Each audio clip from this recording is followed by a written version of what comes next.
Welcome back friends to another session of fluid mechanics and rate processes. Today we are going to apply all that we have learned so far about flows to some objects in sports. Okay? So these are some people who have been working in our research group and I am going to present their results today for you. All these are students of IIT Kanpur. Mr. Kunjal Shah, Ravi Shakia, Gaurav Chopra, Aman Parekh, Daksh Chaplo, Aryan Sinha, Aditya Desai, Ajinkya, Soham, Ekansh, Darshan, Rahul, Vaidehi, and they have been working under my guidance. They are all students of aerospace engineering and I will present to you what they have done. So what we will talk about is our essentially two main sports objects, a cricket ball and a badminton shuttlecock. But before I do that, I want to present to you some results of flows plus bluff bodies and the drag behavior, and then see how that affects these sports projectiles. So first, some fundamentals. Okay, we have already looked at it in this course that if you have a smooth sphere, okay, then with the Reynolds number the drag variation is very interesting. So on this plot, on the vertical axis on the right side is shown the drag force, that is in red color, and on the blue on the left side is actually the drag coefficient, that is the non-dimensional drag force. On the x axis is Reynolds number. So if you take a certain sphere, let us say in air, so density is fixed, the diameter of the sphere is fixed, the viscosity of the air is fixed. So I can think of Reynolds number as simply representing the velocity of the flow. So that is my x axis.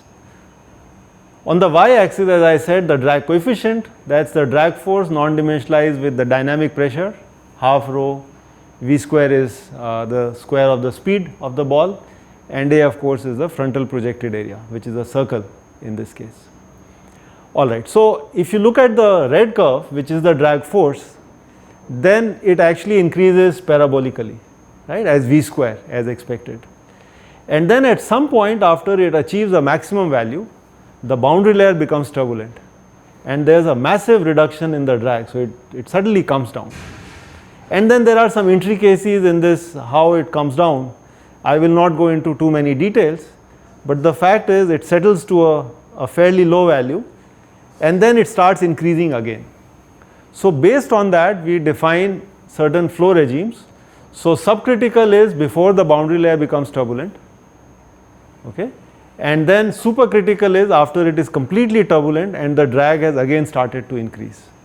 So there is subcritical, critical and supercritical. If you look at roughly the drag coefficient, which is shown here in blue color, it is kind of constant in when the boundary layer is laminar, then it goes through a massive reduction, a sudden reduction in a very small range of Reynolds number, and then it more or less again remains constant. So this is again the same picture but only with the drag coefficient and the data from some wind tunnel tests. We have seen in the class what a wind tunnel is. And here shown are two schematics, the cartoons of the flow. So in the subcritical, as we have discussed, the boundary layer separates as a laminar boundary layer, so the wake is wide. And after the flow has become supercritical, the boundary layer separates as a turbulent boundary layer, so you get a much narrower wake, and that is what causes reduction in drag. How do these boundary layers look like? We have seen these pictures before. So this is actually a smoke flow visualization where there is smoke coming in with air from the left, the flow is from left to right, and this boundary layer separates as a laminar boundary layer. And you can see it's kind of transparent and you can see through it. So the separation point is very close to the shoulder of the sphere. If you increase the speed and you enter into the supercritical regime, then actually the boundary layer becomes turbulent even before the shoulder, as you can see with strong mixing in the flow. Okay? And therefore when it separates, it is able to resist the adverse pressure gradient that we have talked about, and it separates somewhere here qualitatively, that is where I put my finger, and it is more downstream compared to the laminar separation. So you get a smaller wake and there is reduced drag. Okay, so I want to show you how the separation changes when the flow is transitioning from a laminar to a turbulent regime. So this is the schematic of the laminar separation. It's roughly at the shoulder at about 80 degrees from the stagnation point. And something very interesting happens here when the flow becomes turbulent. So this is during the transition. So I want to explain to you these two pictures. These are actually black colored spherical models which are put inside a wind tunnel, and we put a dye on them, and the dye is well mixed with oil. So we put a film of oil on these spheres, actually a sphere, and then we carry out an experiment at a certain speed. So let me first explain this picture, the one on the left. As you are aware, before the separation point, the shear stress is positive, and that causes all the oil to be pushed downstream, okay, and along with it the dye. So all the oil, it gets pushed downstream, and it kind of collects at a certain point where the flow separates. So this is where the flow separates. At the point of separation, the shear stress is 0, and after that actually it's negative. So in fact the shear is acting upstream. Okay, so the oil really collects there, and therefore it helps us visualize the point of laminar separation. And you can see that there is oil at almost all the places downstream of the laminar separation, which really means the flow is not reattaching or separating again. So that's at a speed before the boundary layer becomes turbulent. Now when you increase the speed, look at this picture.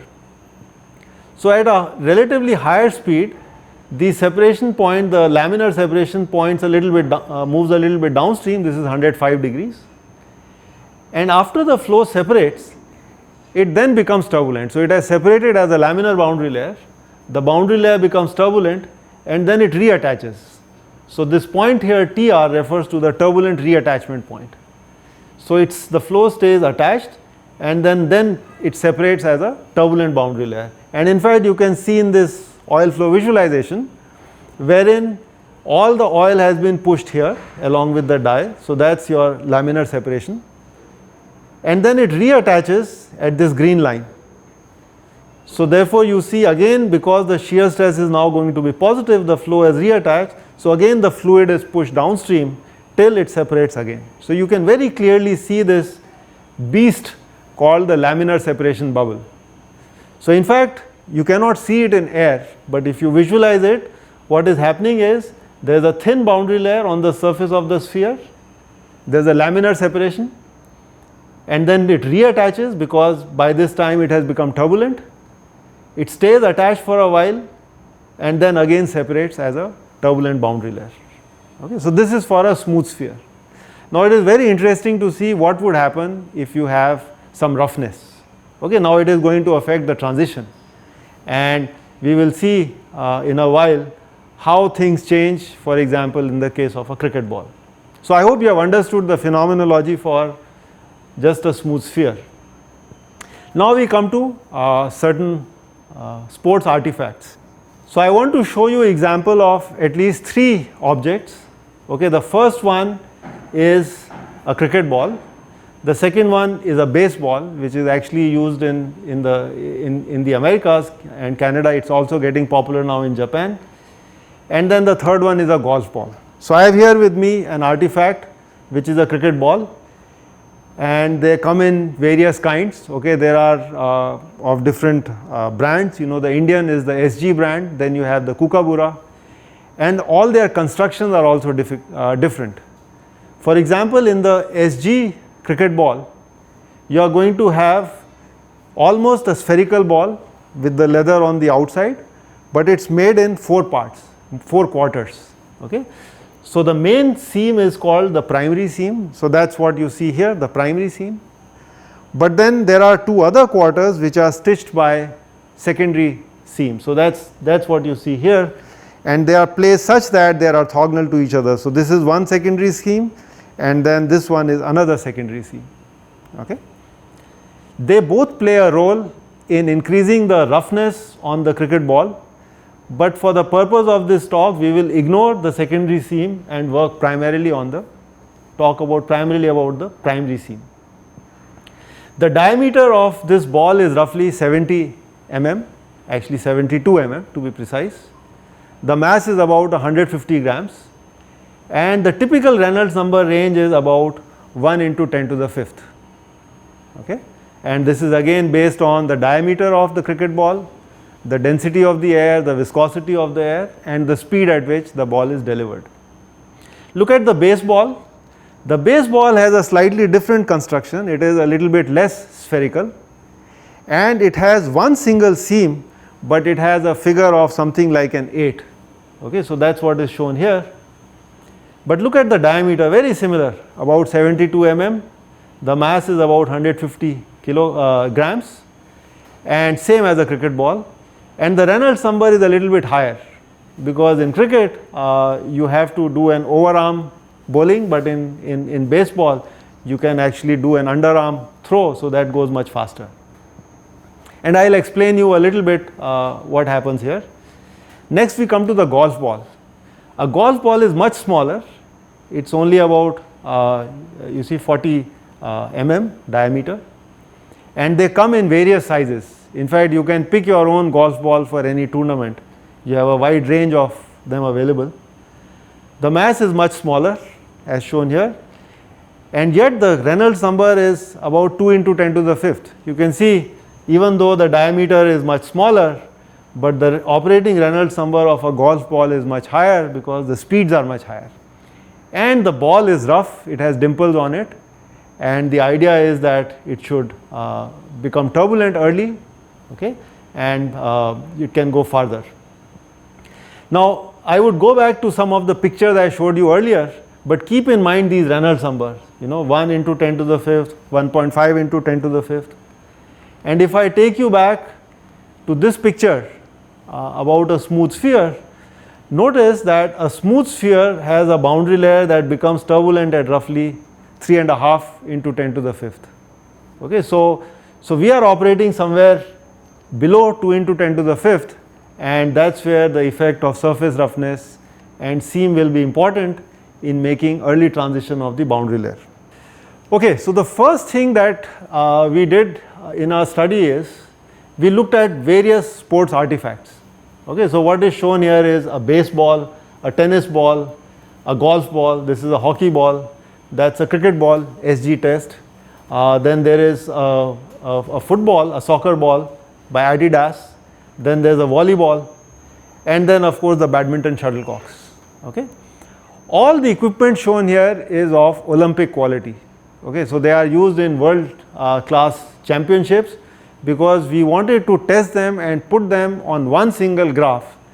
What is the drag coefficient of, let's say, a tennis ball compared to that of a cricket ball compared to that of a badminton shuttlecock? It has never been done in one single study. Okay, so it helps us compare. So first I want to give you some examples of individual artifacts. A golf ball, for example. Okay. Now you will notice that this red color line here in hollow circles, that's the smooth sphere. Okay, so this is subcritical, then critical and supercritical. Okay. This is the experiment from some other research group in the blue color, so the agreement is reasonable. Look at the golf balls, all this data is for golf ball. So very similar curves, but they are all shifted to the lower Reynolds number. Okay, so it becomes turbulent, so the speed of the ball is written on the upper x-axis. So they are going to become turbulent beyond something like 90 kilometers per hour. Okay. If you are not using a dimpled golf ball, if you are using a sphere, then actually the ball would have to fly at something like 450 kilometers per hour before the drag would reduce. So what we have been able to do is that there is a golfer who hits the ball and would like the ball to go a very far distance. So we would like the boundary layer to become turbulent so that the drag is small as opposed to the drag being large. So for the same force, the ball can travel more distance, the drag being less, and therefore the game becomes more enjoyable. So notice a few things. Different golf balls, they behave differently, okay, and there is a fairly wide range, and you can pick your own equipment. The other aspect is, as expected, the rough ball has a higher supercritical drag compared to a smooth ball. That's because of the increased surface roughness and also a little bit difference between the separation point in the rough ball versus a smooth ball. Okay. Volleyball.